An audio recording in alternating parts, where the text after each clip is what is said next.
Captain Jake Morrison stared at the readings on his screen and felt his stomach drop. 3 massive ships had just appeared out of nowhere, surrounding his vessel like wolves around a lost sheep. The horizon's edge was alone, far from Earth, far from help. "Captain, we've got company," said Lieutenant Amy Foster from her position at the communications station. Her voice was steady, but Jake could hear the fear underneath.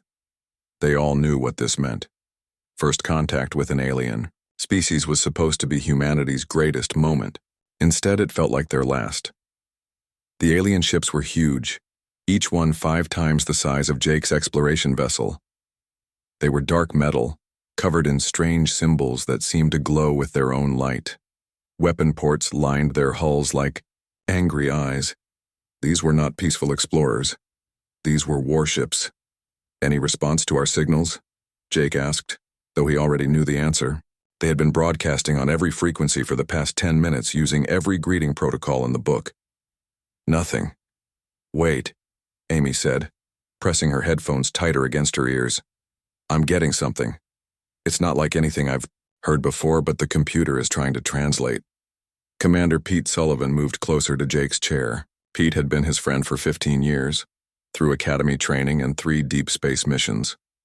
Jake could read the worry on his face. "Maybe we should jump away while we still can," Pete whispered. Jake shook his head. "If they wanted to destroy us, we'd already be dead. They're trying to talk." Dr. Lisa Bennett looked up from her science station. She was young for a xenobiologist, but she was the best they had. Her job was to study alien life, though nobody expected to find any this advanced so close to human space. "Captain, the energy readings from those ships are incredible. Their technology is way beyond ours." The main screen flickered, and suddenly they were looking at an alien face. It was humanoid, but clearly not human. The skin was pale blue, stretched tight over sharp bones. The eyes were too large, too dark, like pools of black water. When it spoke, the voice was cold and mechanical. "Primitive vessel, you will surrender immediately. I am Admiral Kethavar Zulon of the Viridian Empire. Your species has been evaluated and found wanting. Your worlds will be absorbed into our territory." Amy's translation program was working overtime, converting the alien words into something they could understand. The meaning was clear enough, even if some of the concepts didn't translate perfectly.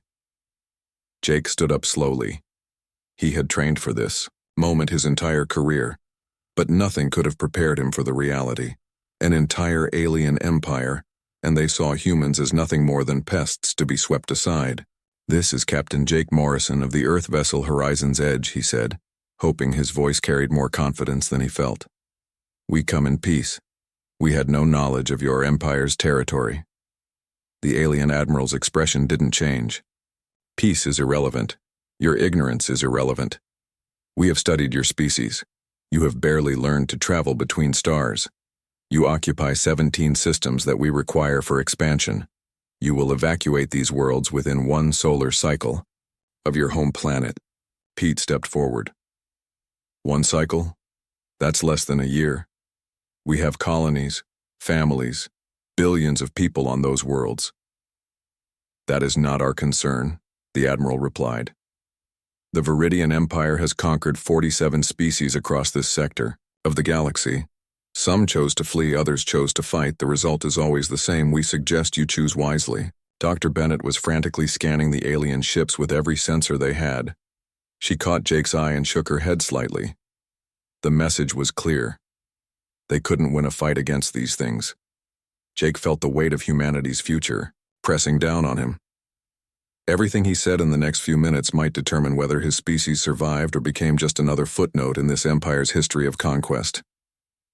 "Admiral Zulon," Jake said carefully, "I think you may be making a mistake. You don't understand what you're dealing with." For the first time, the alien showed emotion. It laughed, a sound like breaking glass. "We understand perfectly, Captain Morrison. Your species discovered faster than light travel only 200 cycles ago. Your weapons are primitive chemical rockets and simple energy beams.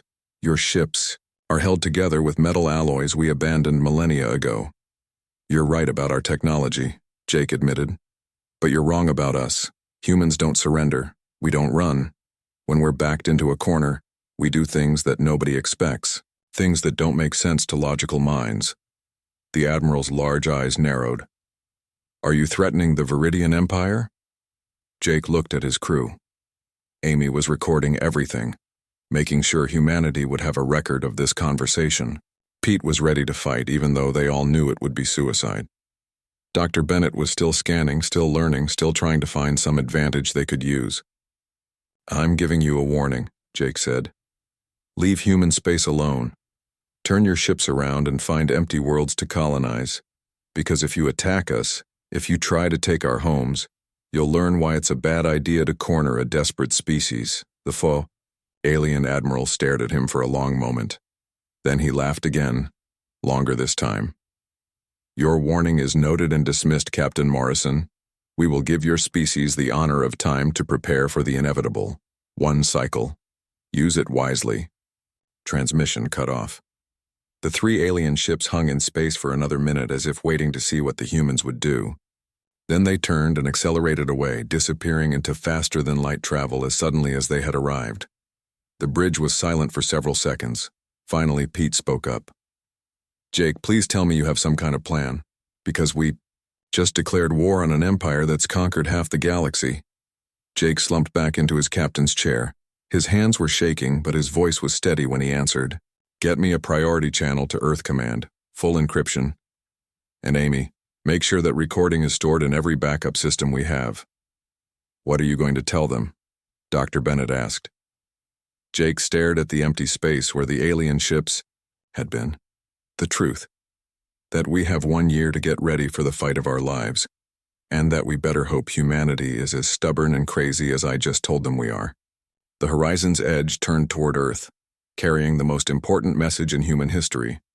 Behind them, the Viridian Empire prepared for what they thought would be another easy conquest.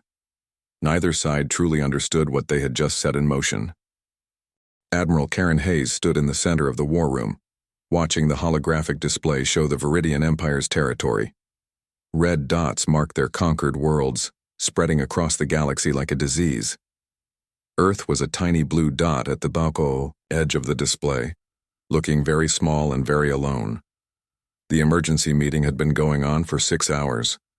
Every military leader, every scientist, every politician who mattered was in this room, or connected by secure video link. Captain Morrison's report had changed everything. Humanity was no longer alone in the universe, and their new neighbors wanted them dead or gone. The math is simple, said General Rick Carter, pointing at the numbers on his tablet. They have millions of ships. We have 843 vessels that can fight in space. Most of those are patrol boats and cargo haulers with weapons bolted on. President Maria Santos rubbed her tired eyes. She had been in office for 3 years, dealing with trade disputes and budget problems. Now she had to figure out how to save the human race. What about our allies, the colonies? Already sending what they can, Karen replied. Mars is contributing their entire defense fleet. The outer colonies are loading their ships with volunteers. But General Carter is right. We're outgunned by about 1,000 to 1. Dr. Helen Brooks cleared her throat. She was a small woman with gray hair, but everyone in the room knew she was the smartest person on Earth when it came to physics. There might be another way. All eyes turned to her. What do you mean? Karen asked. For the past 20 years, my team has been working on theoretical weapons. Technologies that we thought were too dangerous to actually build. But if we're facing extinction anyway. She shrugged. General Carter leaned forward. What kind of weapons? Quantum manipulation devices, exotic matter bombs, reality anchors that can stop faster than light travel in a local area. Things that exist mostly on paper, because the risks were too high for peacetime research. The room was quiet for a moment. Everyone understood what she was saying. Desperate times called for desperate measures. How long would you need? Karen asked. 6 months, maybe 8. If we put every physicist and engineer on the project, we'll need to build new factories, train new workers, test systems that have never been tested. And some of these weapons, they might be as dangerous to us as to the enemy. President Santos made the decision that would define her presidency. Do it. Whatever you need, you have it. Money, people, resources. Dr. Brooks, as of right now, you have unlimited authority to requisition anything required for this project. Meanwhile, Tony Phillips was in his workshop staring at the blueprints for Earth's newest patrol ship. Tony was an engineer, the kind of man who could look at any machine and figure out how to make it better. Right now he was trying to figure out how to make a cargo hauler into a warship. The problem is power, he muttered to his assistant, a young woman named Beth Clark. These civilian ships weren't designed for military-grade weapons. We bolt on a plasma cannon and the power drain will shut down life support. Beth pointed to a section of the blueprint. What if we rip out the cargo bay and fill it with extra reactors? The ship won't be able to carry supplies anymore, but it could power some serious weapons. Tony nodded. It was a good idea, but it meant sacrificing Earth's cargo fleet. No more trade runs, no more supply missions to the outer colonies. Everything would have to be focused on war. His communicator buzzed. It was a priority message from Admiral Hayes. Tony opened it and read the new orders. His civilian engineering corps was being militarized. Every shipyard in human space was switching to weapons production. They had less than a year to turn Earth's merchant fleet into a navy. Beth, call everyone in. We're going to be working around the clock for the next 10 months. Far across the galaxy, War Marshal Dexhai Morthul was planning his own preparations. He stood on the bridge of his flagship, the Eternal Conquest, looking at reports from the Intelligence Division. The humans have 17 inhabited systems, his aide reported. Total population estimated at 30 billion. Their military consists of local defense forces with limited space capability. Morthul nodded. It was what he had expected. Every species they encountered followed the same pattern. They expanded too fast, spread themselves too thin, and left themselves vulnerable to a concentrated attack. How many ships should we send? The aide asked. 2 battle groups should be sufficient, Morthul replied. Perhaps 3 to account for their defensive preparations. But there's no need to waste resources on such a minor conquest. The War Marshal had conquered 12 species in his career. Humans would be lucky number 13. He expected the campaign to last no more than a few months. Most species surrendered. After losing their first major battle, the smart ones evacuated their worlds and found empty planets to colonize. The stubborn ones died fighting a war they couldn't win. Back on Earth, Captain Morrison was meeting with his crew in the Horizon's Edge's briefing room. His ship had been upgraded with experimental equipment, turning the exploration vessel into something resembling a warship. The new stealth system is untested, explained Lieutenant Amy Foster, who had become the ship's technical officer. In theory, it should make us nearly invisible to standard sensors.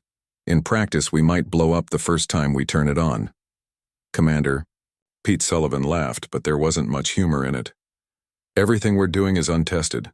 The whole plan is one big experiment. Dr. Lisa Bennett had been studying the recordings of their encounter with Admiral Zulon. I've been analyzing their technology. Their ships are powerful, but they're also standardized.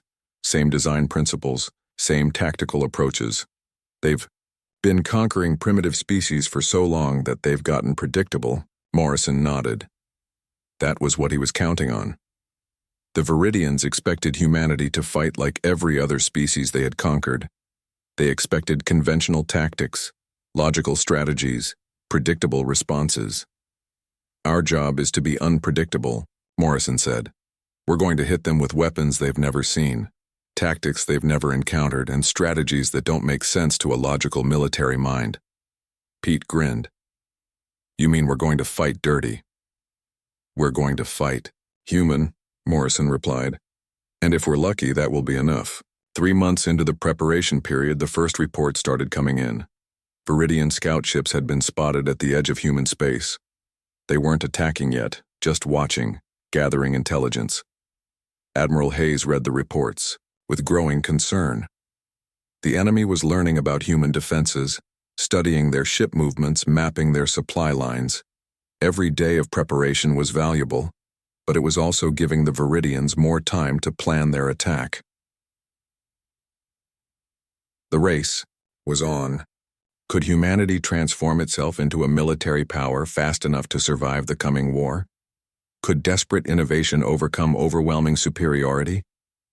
In workshops across Earth and the colonies, engineers worked day and night on weapons that shouldn't exist.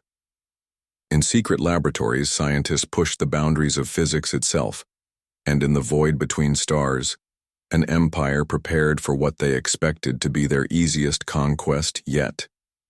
Neither side fully understood what they were about to unleash. The first shot of the war came at 03:47 hours, Earth Standard Time. Colonel Sam Parker was drinking coffee in the command center of Luna Base 7 when the alarm started screaming. 3 Viridian destroyers had just dropped out of faster-than-light travel, heading straight for the mining colony. All hands to battle stations, Sam announced over the base communication system. His voice was calm, but his heart was racing. Luna Base 7 was supposed to be a mining operation, not a fortress. But in the past 8 months, engineer Beth Clark had turned it into something the Viridians weren't expecting. Enemy ships will be in weapons range in 4 minutes, reported Sergeant Mike Torres from the sensor station. They're not slowing down. Looks like they plan to hit us hard and fast. Sam nodded. That was exactly what the tactical computers had predicted. The Viridians would expect the mining base to surrender immediately or die quickly. They had no idea what they were flying into. Beth, are your surprises ready? Sam asked into his communicator. All systems green, Colonel, came the reply from deep in the mining tunnels. The boys down here are eager to show these aliens what human engineering can do. The Viridian ships opened fire while they were still 2 minutes out. Energy beams lanced through space, hitting the outer buildings of the mining base. Explosions lit up the lunar surface as storage facilities and worker quarters were destroyed. But Sam wasn't worried about the surface buildings. Those were mostly empty now, evacuated months ago when they knew the war was coming. The real base was underground, hidden in the mining tunnels that went down for miles into the lunar rock. Wait for it, Sam told his gunners as the enemy ships came closer. Let them think they're winning. The Viridian destroyers swept over the base, firing continuously. From space, it looked like Luna Base 7 was being destroyed completely. Smoke and debris filled the thin lunar atmosphere. The alien commanders probably thought the battle was already over. That's when Beth Clark sprang her trap. The mining equipment she had been working on for months suddenly revealed its true purpose. Giant excavation lasers designed to cut through solid rock swiveled up from hidden positions and locked onto the Viridian ships. But these weren't mining tools anymore. Beth had turned them into weapons that could slice through military armor, like it was paper. The first Viridian destroyer took a direct hit from a converted plasma cutter. The beam went through its hull from top to bottom, causing massive explosions as the ship's power systems overloaded. The destroyer broke apart, pieces of alien metal raining down on the lunar surface. "Target 2 locked," called out Corporal Jenny Walsh from gun position 3. Her converted drilling laser found the second ship's engine section. The Viridian destroyer suddenly found itself without propulsion, drifting helplessly while its crew tried to figure out what had happened. The third destroyer tried to retreat, but it was too late. The mining base's hidden weapon systems opened up all at once. Cargo launchers designed to shoot ore into space now fired explosive charges. Industrial welding torches became short-range defensive guns. Even the base's construction robots had been armed with mining explosives. Captain Vortek Hiln commanded the surviving Viridian destroyer. He stared at his damage reports in disbelief. This was supposed to be a simple raid on a primitive mining facility. Instead, half his squadron was gone, and his own ship was barely functional. War Marshal Morthul will want a full report, his communications officer said nervously. Vortek nodded grimly. The report would not be pleasant. The humans had turned a civilian mining base into a death trap. If they could do this to a mining colony, what surprises were waiting at their actual military bases? While the battle at Luna Base 7 was ending, Lieutenant Commander Alex Turner was preparing for humanity's first space ambush. His ship, the Silent Thunder, was one of Dr. Brooks's experimental designs. It looked like a normal patrol boat, but appearances were deceiving. "Enemy convoy spotted," reported his sensor operator, Ensign Tom Bradley. 6 cargo ships with 2 escort destroyers, heading for the Mars supply route. Alex smiled. The Viridians were being predictable again. They were sending supply ships to support their advanced forces, using the same routes that any logical military would choose. But humans weren't feeling very logical these days. "Engage stealth systems," Alex ordered. "Let's see if Dr. Brooks's theories actually work." The silent thunder seemed to fade away. Not invisible exactly, but hard to notice. The ship's new hull coating absorbed sensor waves instead of reflecting them. Its engines had been modified to produce almost no heat. Signature. To Viridian sensors, the human ship looked like a piece of space debris. The alien convoy flew right past them without slowing down. "Take us in close to the lead destroyer," Alex whispered, even though there was no sound in space. Time to introduce them to some human creativity. The attack came without warning. The silent thunder suddenly appeared next to the Viridian escort ship and fired its main weapon. But this wasn't a normal plasma cannon or missile launcher. Dr. Brooks had invented something much stranger. The quantum disruptor hit the alien destroyer and reality seemed to hiccup. For just a moment, the laws of physics forgot how they were supposed to work in that small area of space. The Viridian ship's hull developed impossible angles.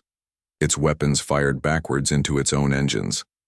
Gravity briefly pointed in 3 different directions at once. When normal physics returned a few seconds later, the destroyer was a twisted wreck that looked like it had been folded in half by invisible hands. "What in the name of the ancestors was that?" screamed Captain Zulkar Neth from the second escort ship. He had been fighting space battles for 30 years and had never seen anything like what just happened to his squadron mate. His answer came in the form of Captain Mary Rogers and her defense frigate New Resolve. Mary had been waiting on the other side of the convoy route with her own experimental weapon. "Firing temporal compression cannon," she announced to her crew. Everyone braced themselves. This weapon was so new that they weren't entirely sure what it would do. The beam that hit the Viridian cargo ships didn't explode them or slice them apart. Instead, it made them old, very quickly. Hull metal that had been forged yesterday suddenly experienced 1,000 years of age in 10 seconds. The alien ships simply crumbled into dust, their molecular bonds giving up after millennia of simulated wear. The second escort destroyer tried to run, but Lieutenant Commander Turner was ready for that. The silent thunder fired again, this time using a weapon that created a small black hole for exactly 0.3 seconds.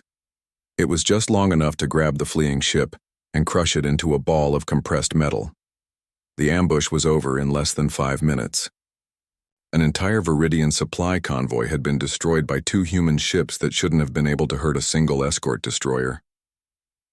Back on the flagship Eternal Conquest, War Marshal Morthul was reading battle reports that made no sense. A mining base had destroyed 2 destroyers using industrial equipment.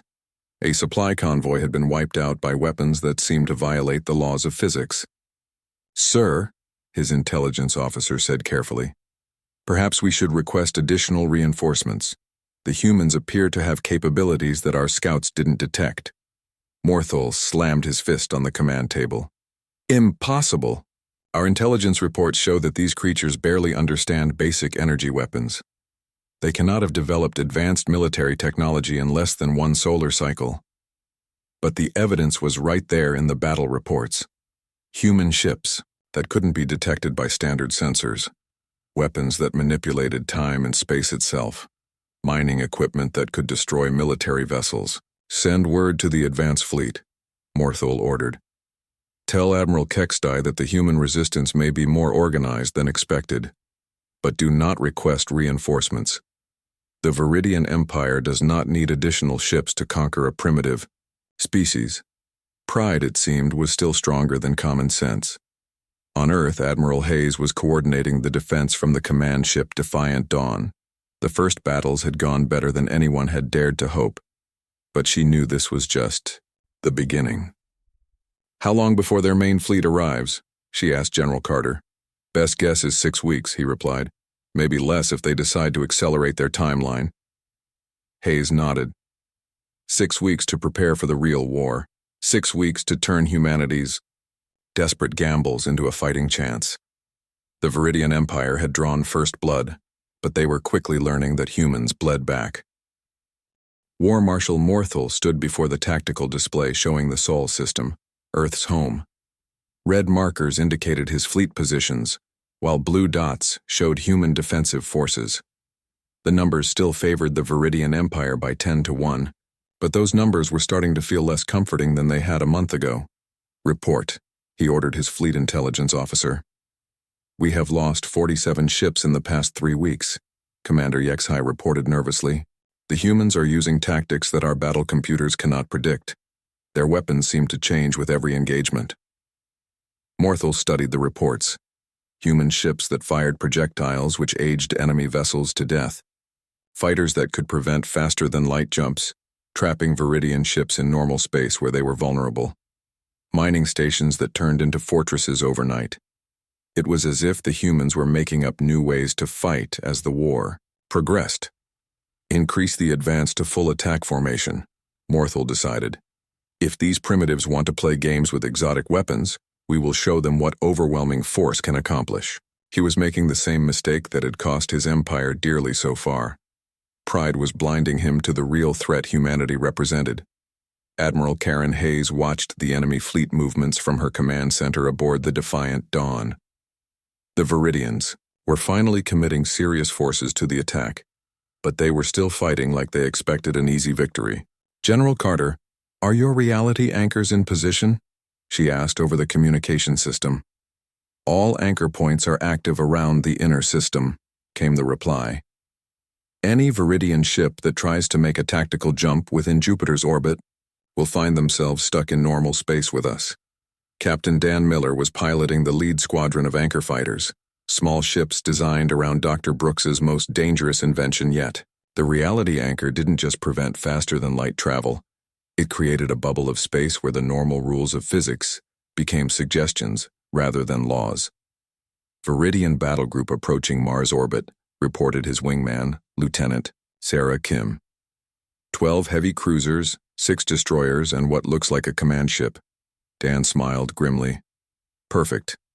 Time to show them what happens when you can't run away from a fight. All fighters, activate anchors on my mark." The effect was immediate and terrifying. Space around the Viridian fleet suddenly became unstable. Ships that tried to jump to faster-than-light speed found themselves spinning in random directions instead. Weapons that fired in straight lines curved back toward their own ships. Even gravity seemed confused about which way was down. Admiral Kexdai, commanding the Viridian battle group, felt his ship shudder as the reality anchor took effect. "What is happening to our navigation systems?" he demanded. "Unknown, sir," his helmsman replied. "Our jump drive is offline, and our weapons are firing in impossible directions. The humans have somehow made space itself unreliable." That was when Captain Mary Rogers struck with the new resolve.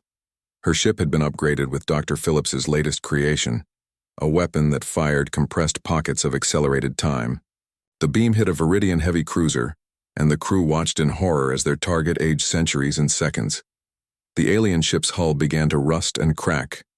Its power systems failed as components wore out from decades of use that happened in moments.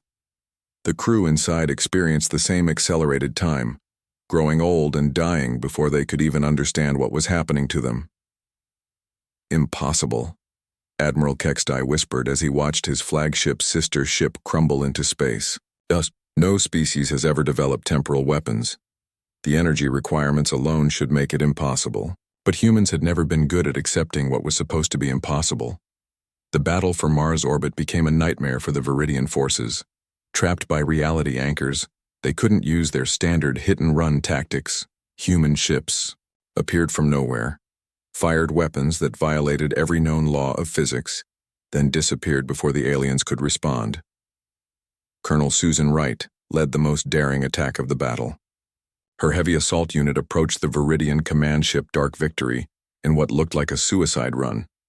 The alien point defense systems should have destroyed her small ship long before it got close enough to be dangerous. Instead, Susan's ship phased through the enemy fire. Dr. Brooks had equipped it with a quantum displacement drive that made the ship exist in several dimensions at once. Viridian weapons couldn't hit something that was only partially in their reality. "Boarding party. Prepare for combat insertion," Susan announced to her team. They were about to attempt something that military historians would later call either brilliant or insane. They were going to board an alien flagship while it was still fighting. The insertion went perfectly. Susan's team materialized inside the Dark Victory's command center using experimental teleportation technology. The Viridian crew had never encountered enemies who could appear inside their own ship without warning. The fighting was brutal but brief. Human soldiers with quantum-enhanced weapons faced alien warriors who had conquered dozens of species. But the Viridians had always fought enemies who used predictable tactics and conventional weapons. They had never faced humans who carried guns that fired bullets through time, or soldiers who could briefly exist in multiple locations at once. Ship secured, Susan reported back to Admiral Hayes. You're not going to believe what I found in their computer systems. The intelligence gathered from the captured Viridian flagship changed everything. The aliens weren't just arrogant. They were completely unprepared for the kind of war humanity was fighting. Their entire military doctrine was based on overwhelming, primitive species with superior numbers and standard tactics. Admiral Hayes studied the captured battle plans with growing amazement. They still think we're fighting with chemical rockets and basic energy weapons. Their tactical computers don't have any protocols for dealing with temporal manipulation or quantum displacement. Meanwhile, Captain Morrison was leading a strike, force deep behind enemy lines. The Horizon's Edge had been upgraded so many times that it barely resembled the exploration ship it had once been. It now carried some of humanity's most experimental weapons, along with a crew of volunteers who understood they probably weren't coming home. Target in sight, reported Commander Pete Sullivan.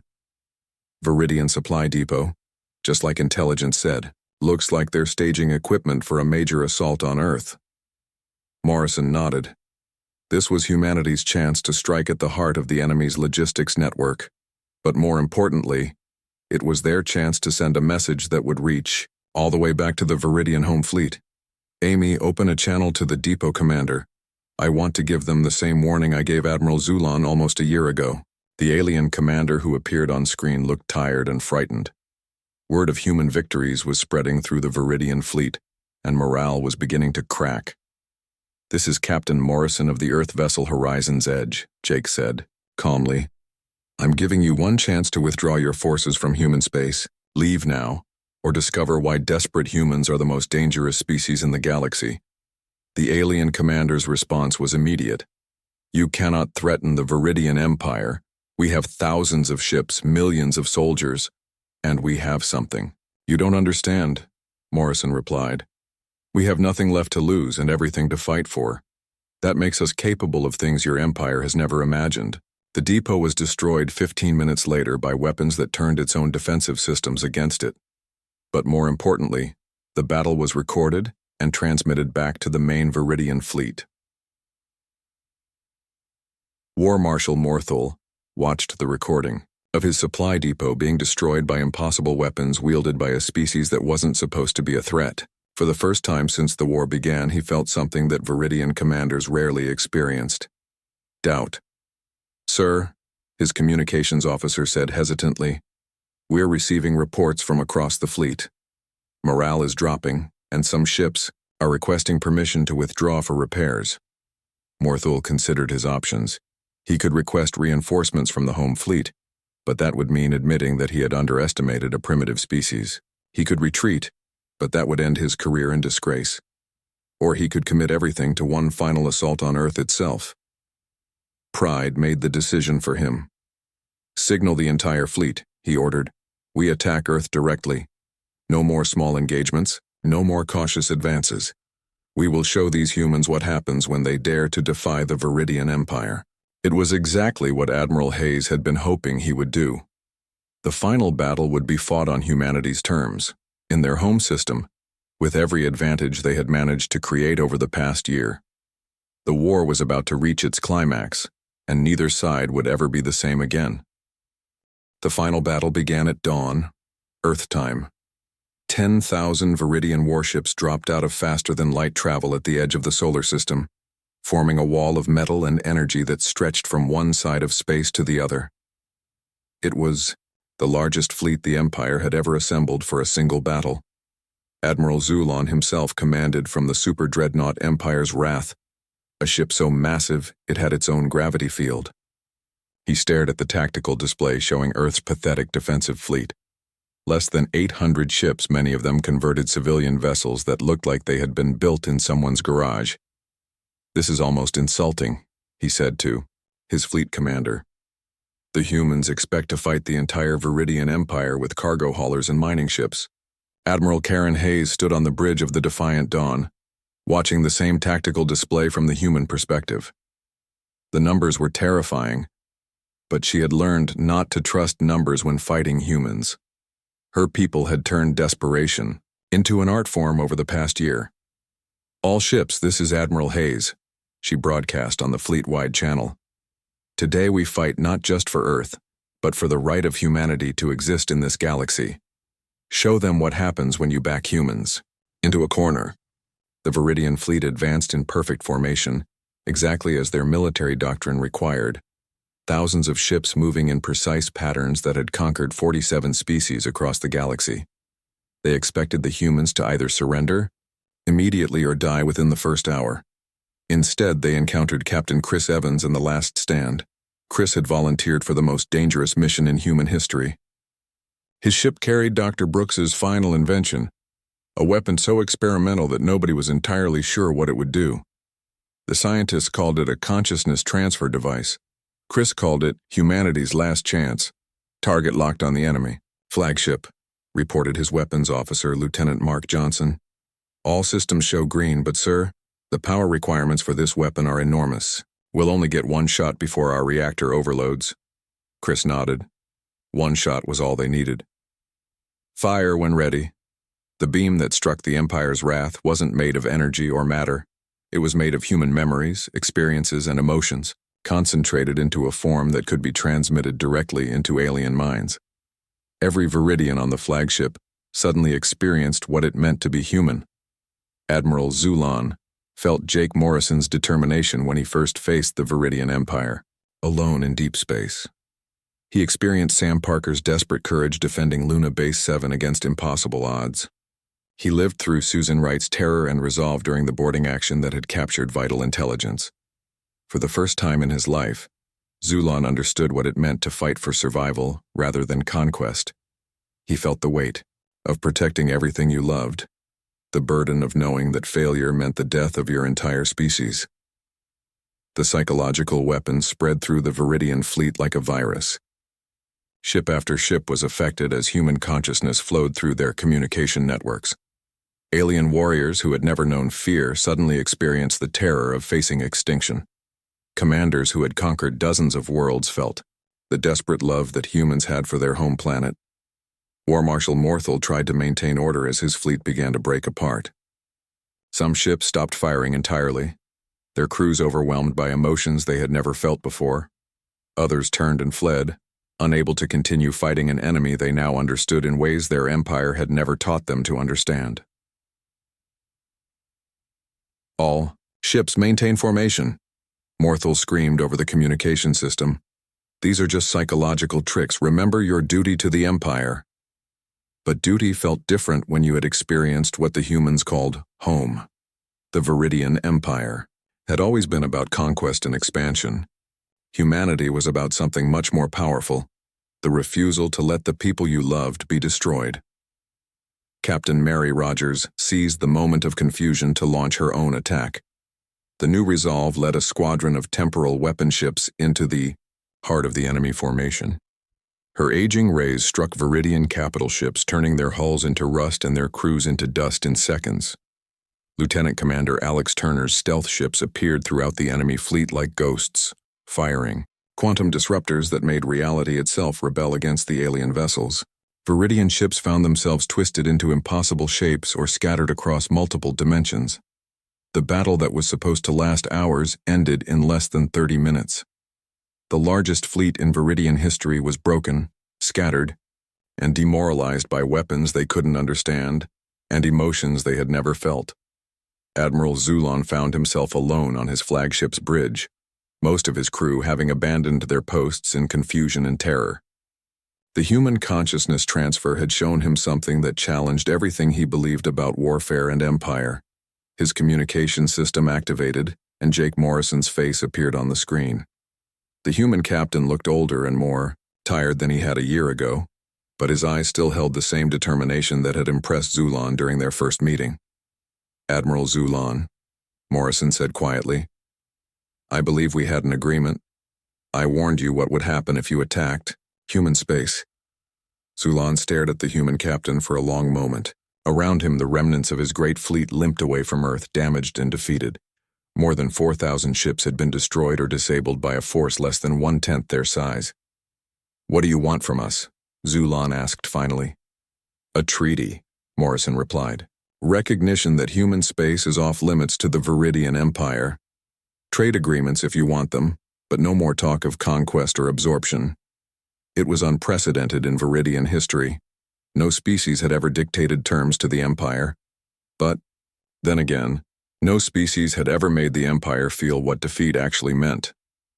Colonel Sam Parker, now promoted to general after her heroic defense of Luna Base 7, stood beside Admiral Hayes as they watched the treaty being signed. The ceremony took place aboard a neutral station at the edge of human space, with representatives from both species present. "Do you think they'll honor it?" Sam asked quietly. Hayes considered the question. The consciousness transfer weapon had fundamentally changed how the Viridians viewed warfare. They had experienced human determination firsthand, felt what it meant to fight for something more important than empire or conquest. "I think they're too scared not to," Hayes replied. "We showed them that some species are too dangerous to conquer, too stubborn to break, and too creative to predict." Captain Morrison stood at the observation deck of the Horizon's Edge, now redesignated as a diplomatic vessel. The ship that had started the war by delivering humanity's first warning was now helping to end it with humanity's first interstellar treaty. Dr. Helen Brooks joined him at the viewing port, watching the Viridian fleet retreat to their own territory. Her experimental weapons had changed the course of galactic history, proving that desperate innovation could overcome any advantage. "What happens now?" she asked. Morrison smiled, the first genuine smile he had managed in months. "Now, we rebuild. We learn. We prepare for whatever else is out there in the galaxy. And if another empire decides to test us?" Morrison's smile became something harder, more dangerous. "Then they'll learn the same lesson the Viridians did. Humans don't surrender. We don't run. And when you threaten everything we love, we become capable of impossible things." The war was over, but humanity had been forever changed by it. They had faced extinction and chosen to fight with weapons that shouldn't exist and tactics that defied logic. They had turned their greatest weakness, their primitive technology, into their greatest strength by refusing to accept limitations. Earth stood victorious, bloodied but unbroken.